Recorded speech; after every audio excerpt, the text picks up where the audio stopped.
The year was 2145. The Earth had changed. People lived on Mars now.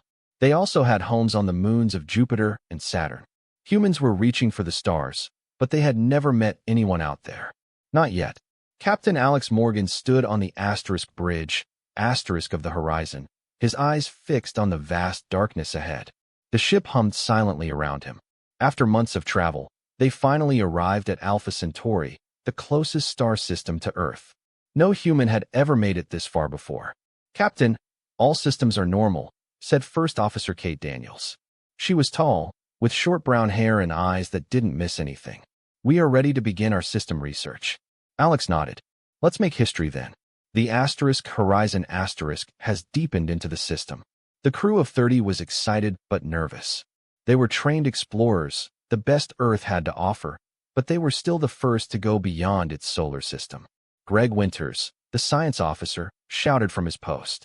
"Captain, I'm picking up unusual energy readings. They are not natural." "Source?" Alex asked, suddenly alert.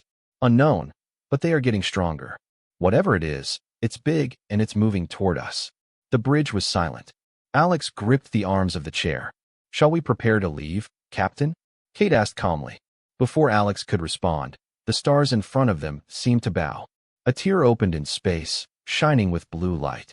The crew watched in amazement as the ships began to emerge from the strange hole. Not one ship, but many, dozens of them.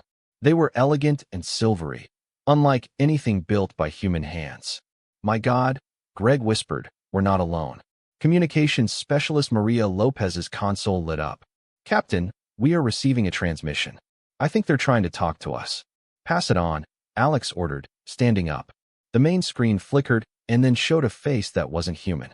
The creature had blue skin, large black eyes, and no visible nose. When he spoke, his thin lips barely moved, but somehow everyone understood the words. "Unidentified ship, you have entered Galactic Confederation space. Identify yourself immediately." Alex took a step forward. "This is Captain Alex Morgan of the Earth ship asterisk Horizon asterisk. We are on a peaceful mission of exploration. We didn't know that this region was claimed by anyone." The alien's eyes widened slightly. "Earth, are you human?" "Yes," Alex replied. "This is humanity's first trip beyond our solar system." The alien turned and spoke to someone off-screen. There was a burst of what sounded like laughter. When the alien faced them again, his expression seemed different, almost dismissive. "I am High Commander Xerax of the Galactic Confederation. We've been observing your planet for some time, but we didn't expect you to achieve interstellar travel in this way." Soon Kate approached Alex and whispered, "I don't like his tone." Alex nodded slightly, but kept his face neutral.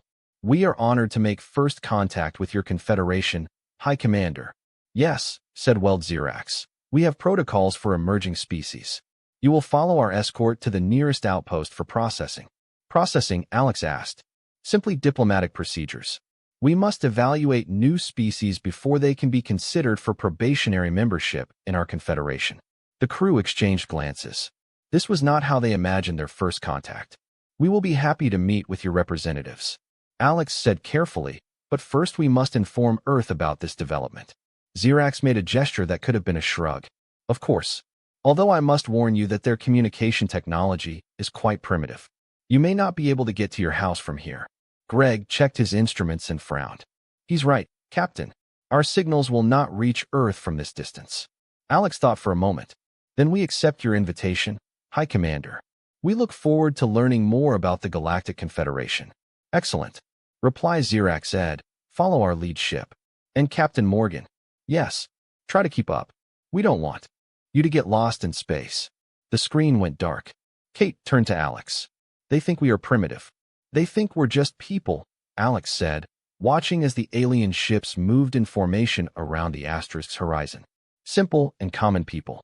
"And is that bad?" Maria asked from her station. Alex smiled slightly. "No, but they might be surprised when they get to know us better."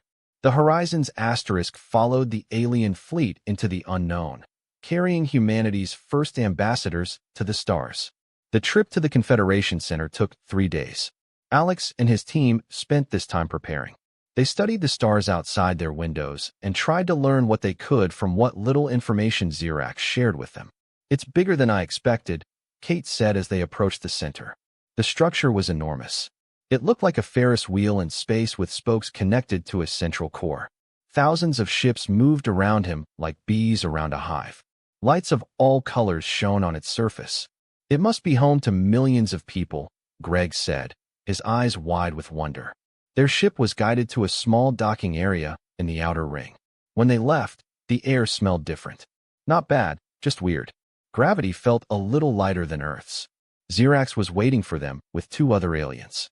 One of them had green scales and looked like a tall lizard. The other was short, with 6 arms and pale pink skin. "Welcome to Hub Central," said Xerax. "This is where representatives from all Confederate worlds meet and live together." Alex, Kate, Greg, and Maria followed Xerax through wide corridors filled with creatures of all shapes and sizes. Some walked on 2 legs, others on 4 or more. Some floated above the ground. Many turned to face the humans as they passed by.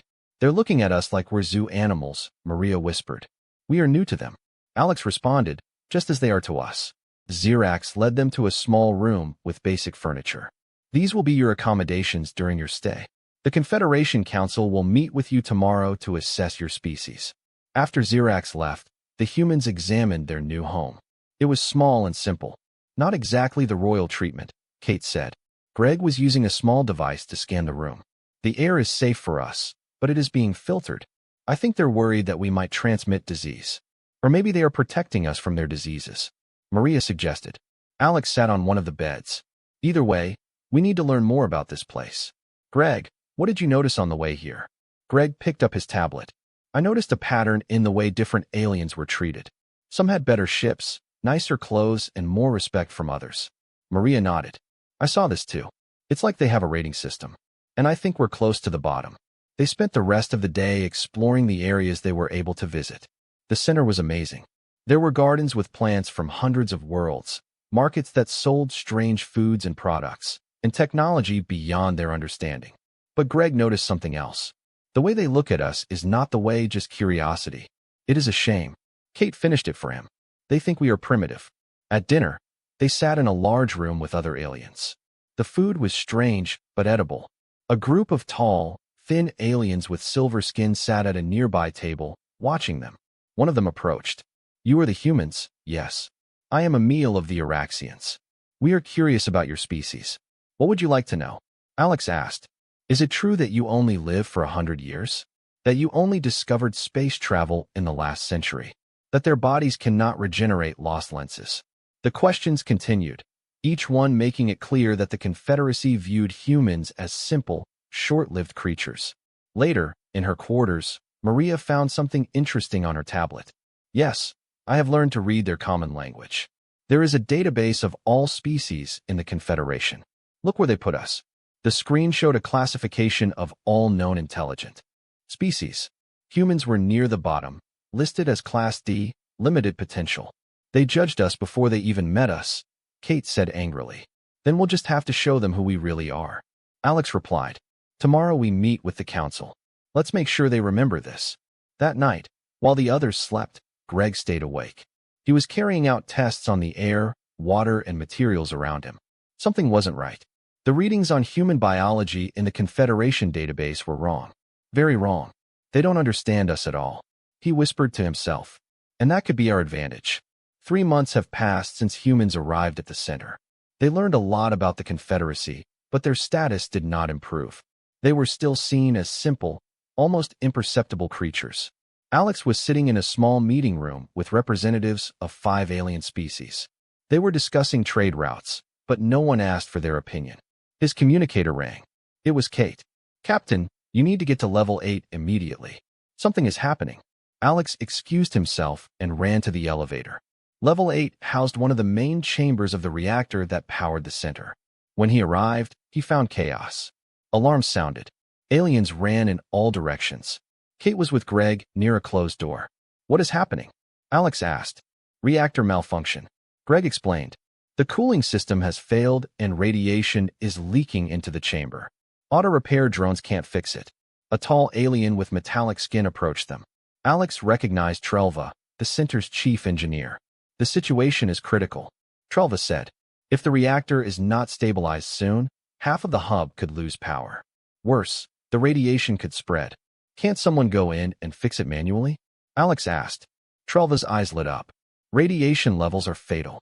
Anyone who entered that chamber would die before reaching the control panel. What type of radiation? Greg asked, pulling out his scanner. Gamma radiation, mainly, at levels that no living being could withstand. Greg looked at his readings and then at Alex. They shared a knowing look. Maybe we can help, Alex said. Trelva looked confused. As, your species is even more fragile than most. In fact, Greg said, humans have better resistance to radiation than you might think. Our cells can repair some radiation damage. And we develop treatments for radiation exposure. Kate added, we have had nuclear energy on Earth for over 200 years. Trelva seemed doubtful. The levels contained there would kill even our most resistant species within minutes. Let's try, Alex insisted. What is the procedure? After a brief explanation of the needed to be done, Alex and Greg prepared to enter the chamber. They injected themselves with radiation protection medication from their medical kit. This is crazy, Trelva said, but we have no other options. Manual override requires 2 operators working together. A crowd gathered to watch. Many whispered that humans were fools, throwing their lives away.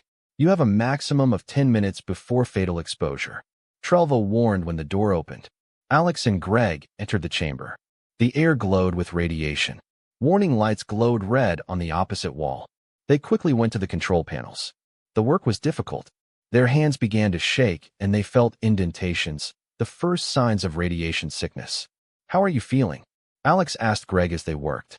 As if I had the worst flu ever, Greg replied, his voice tense. But I can finish this. Through the observation window, the aliens watched in disbelief. According to his medical knowledge, the human should already be unconscious. 8 minutes later, Alex and Greg finished the repairs. The reactor has stabilized. They staggered back to the door, weak but alive. When they emerged, medical teams rushed to treat them. The humans were sick, but they would survive. Trelva approached them as they lay on stretchers. That was impossible, the alien engineer said. Our most radiation-resistant species could not have done what you just did. We're tougher than we look, Alex said weakly. You should be dead. Trelva continued. Our database says that human tissue cannot withstand such radiation.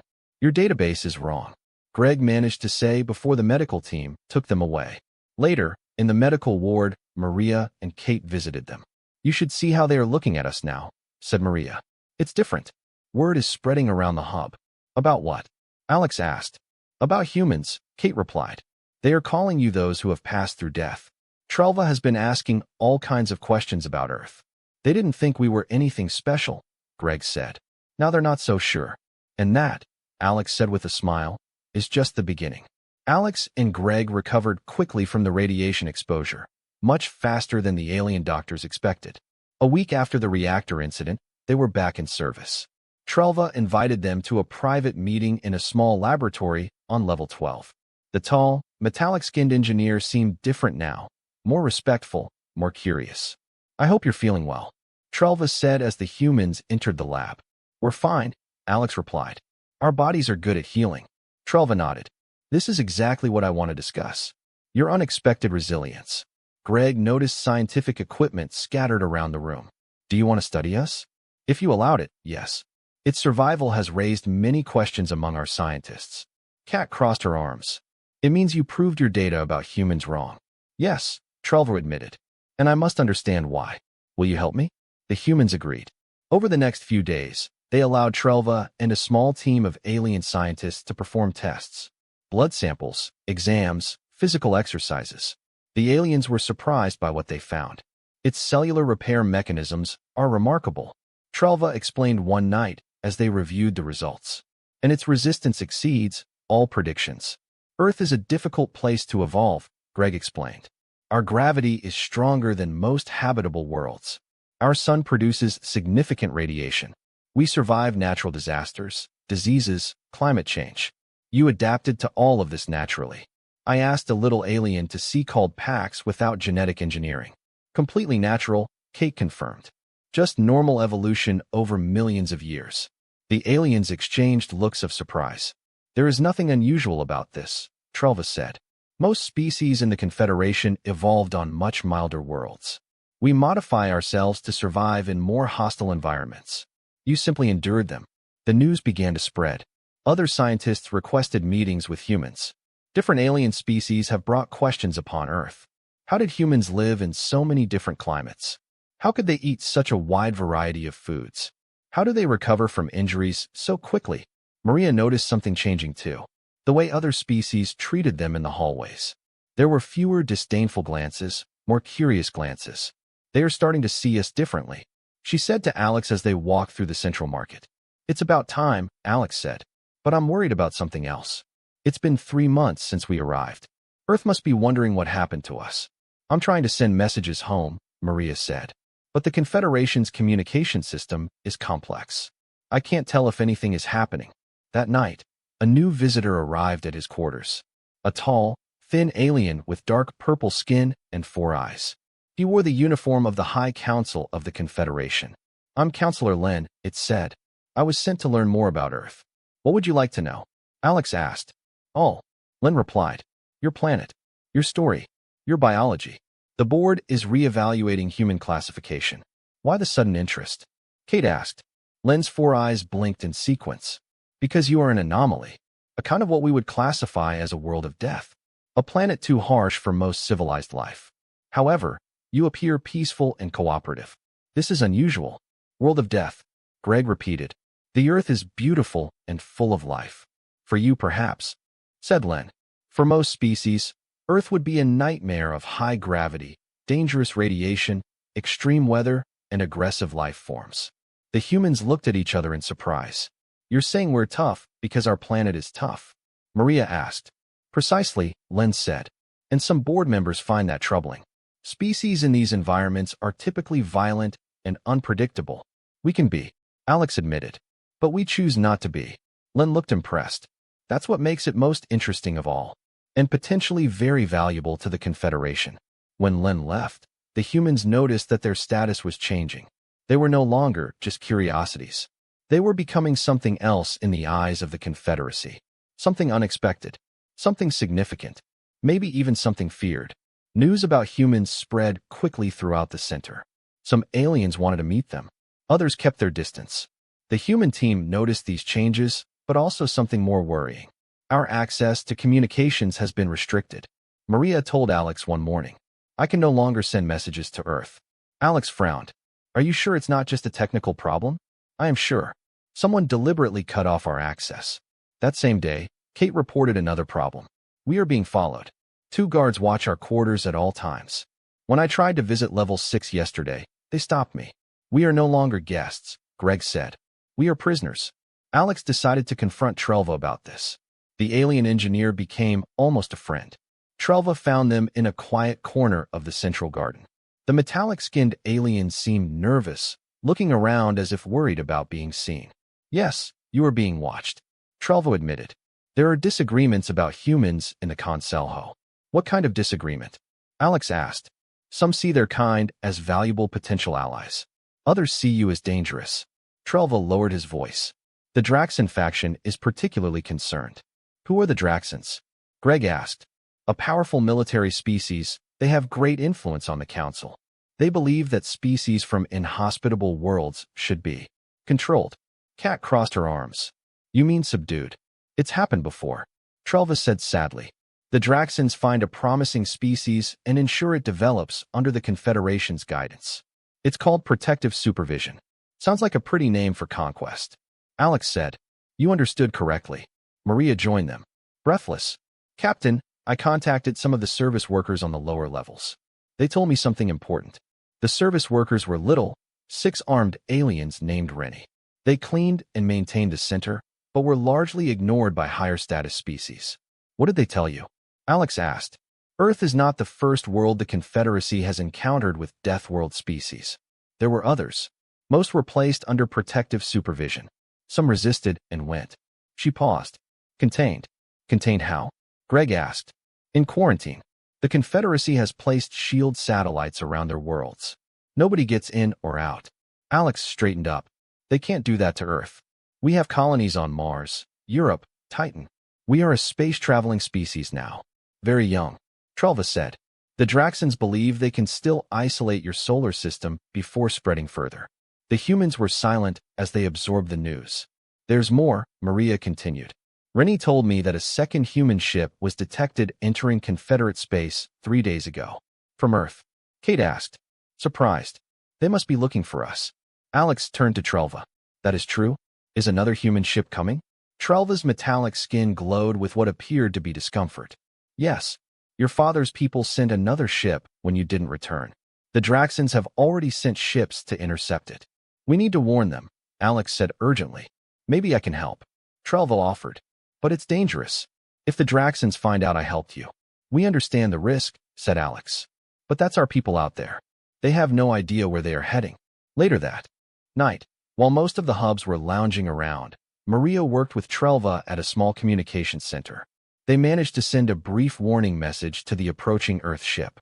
Message sent, Maria said finally. I hope they receive it on time. What did that say? Greg asked. Just the basics. That we're fine, but we're being held here. That the Confederation is divided upon us. And be careful with Draxan ships. Alex looked at the stars through a window. Somewhere out there, another human crew approached, unaware of the danger. And now we wait, he said softly. 3 days after sending the warning message, Alex and his team were summoned to the council chamber. They had never been invited there before. The room was huge and circular, with seats rising in tiers around a central platform. Representatives of dozens of exotic species watched as humans entered. At the highest levels were 5 aliens. Alex recognized the symbols on his robes. These were the High Counselors, the leaders of the Confederation. One of them, a large creature with scales and 4 arms, spoke first. I am Supreme Draxan Vexker. We call you here to discuss the future of your species. Alex took a step forward. We appreciate the opportunity to speak to the entire board. This is not a discussion between equals, Vexker said sharply. This is a pronouncement the Council's decision regarding Earth. Kate tensed on the sidelines. Alex. Greg placed a hand on her arm, warning her to remain calm. Another advisor, a slender being with bright blue skin, raised his hand. Perhaps we should explain the situation fully, Vexker. Humans deserve to understand our concerns. Vexker made a dismissive gesture, but remained silent. The blue alien continued. I'm Counselor Alara. Our scientists have studied its biology, its history, and its potential. We find ourselves at a crossroads. Images appeared in the air above them. The Earth seen from space, human cities, human wars, human technological achievements. Your species evolved on what we classify as a Class 4 death world. Alara explained, you are stronger, more resilient, and more adaptable than 90% of the species in the Confederation. Their capacity for violence exceeds acceptable parameters. But we are at peace, Maria protested. We came here to explore, not to fight. For now, Vexker said. But history shows that species from inhospitable worlds end up becoming conquerors. It's in your nature. Alex shook his head. You are judging us based on other species, not who we really are. We have seen enough, Vexker declared. The council decided. Earth will be placed under protective supervision. A Draxan governor will be assigned to your planet. Its technological development will be guided and controlled. What if we refuse?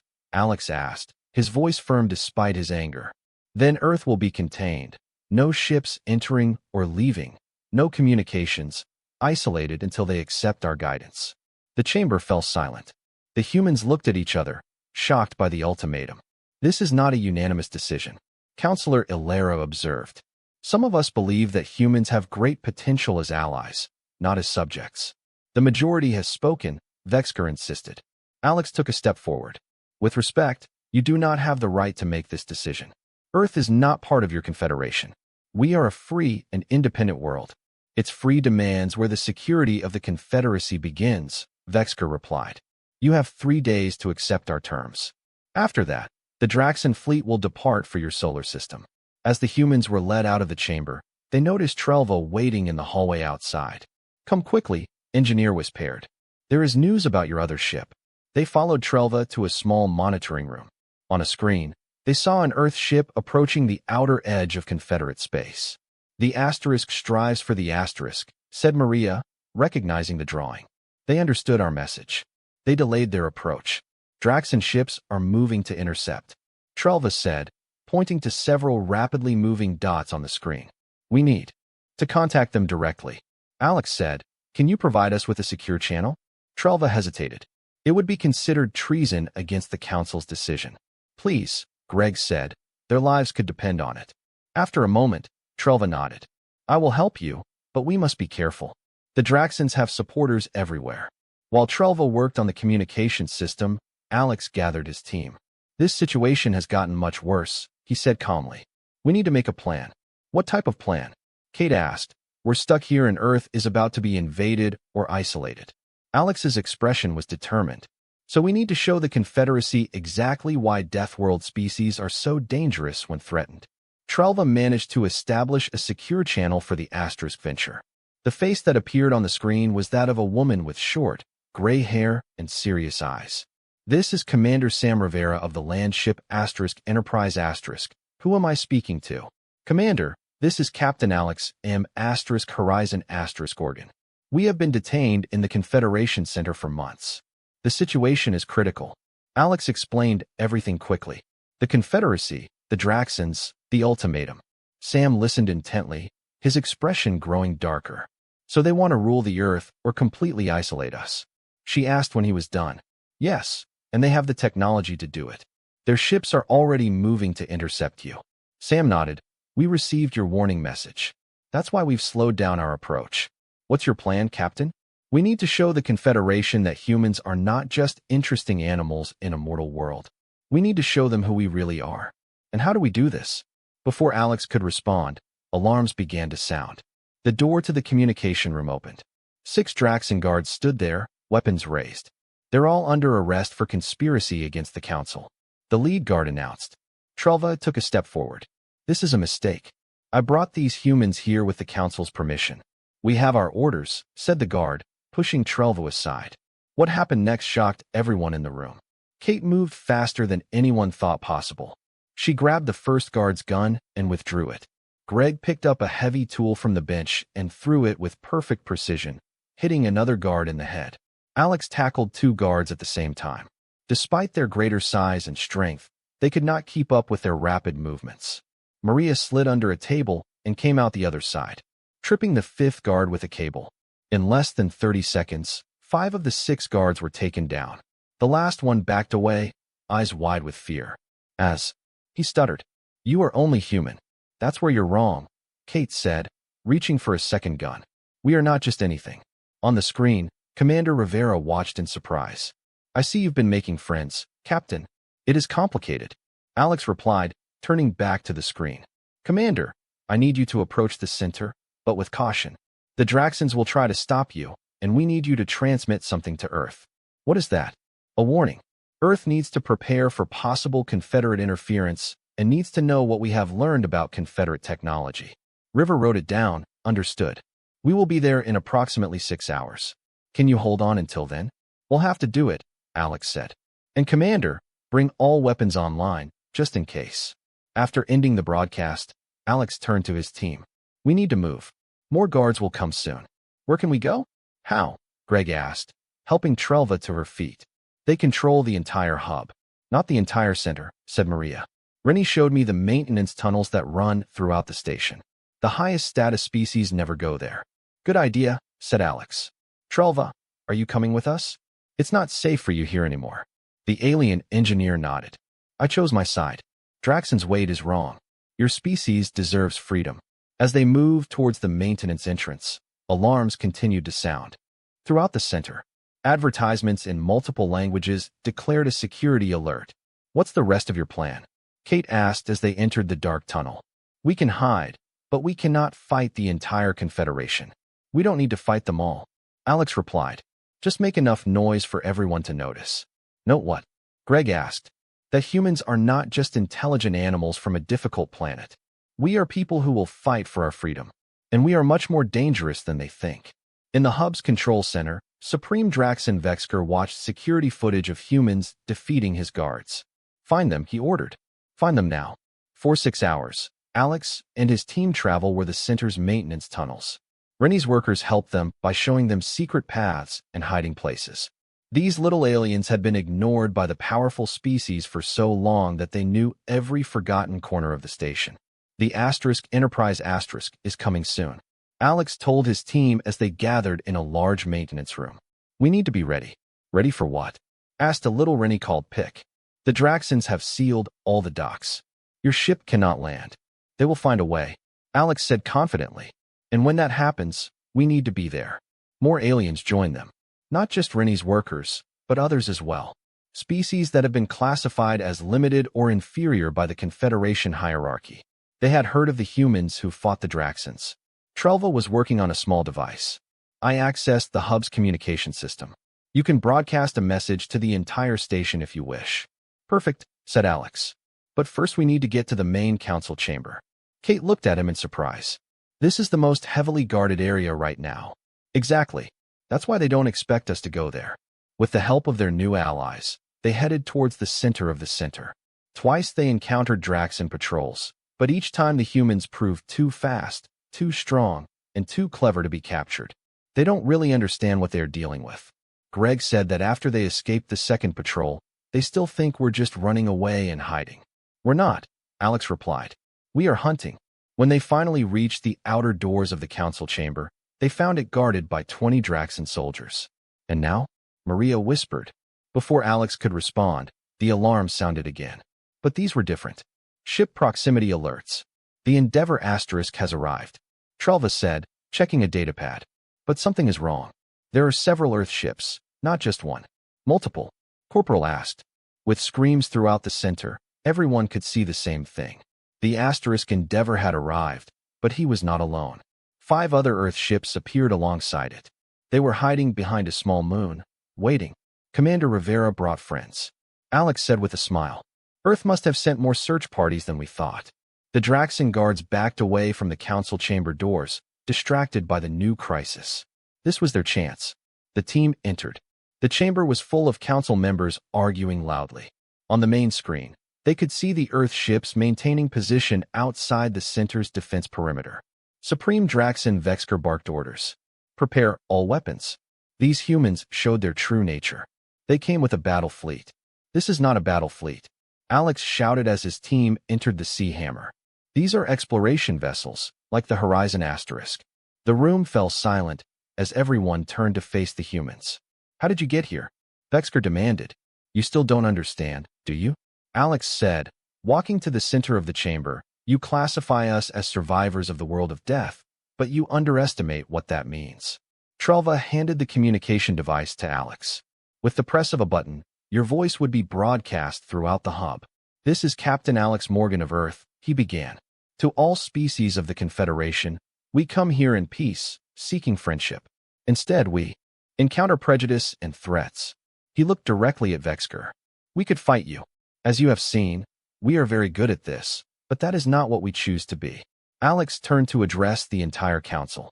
Humans are not strong just because we come from a cruel world L. We are strong because we choose cooperation over conflict, innovation over strength, friendship over fear. Counselor Ilera stood up. The human speaks wisdom. This conflict is unnecessary. More advisors stood up, nodding their heads in agreement. Even some Draxons looked uncertain now. We offer you a choice, Alex continued. Accept the Earth as equals, not as subjects. Will we join the Confederation as full members, bringing our unique forces, or will we go our own way, neither its enemies nor its servants? Vexker's face showed anger, but he was losing support. One by one, the advisors began to speak in favor of the humans. Outside, the Earth ships maintained their position, neither advancing nor retreating. A perfect impasse, it seems. Counselor Ilera finally said that we have a lot to learn from Earth. The vote is clear. We welcome humans as equals. As cheers erupted from the lower-level species in the chamber, Alex looked at his team and smiled. They thought we were just people, he said calmly. Now they understand what it really means.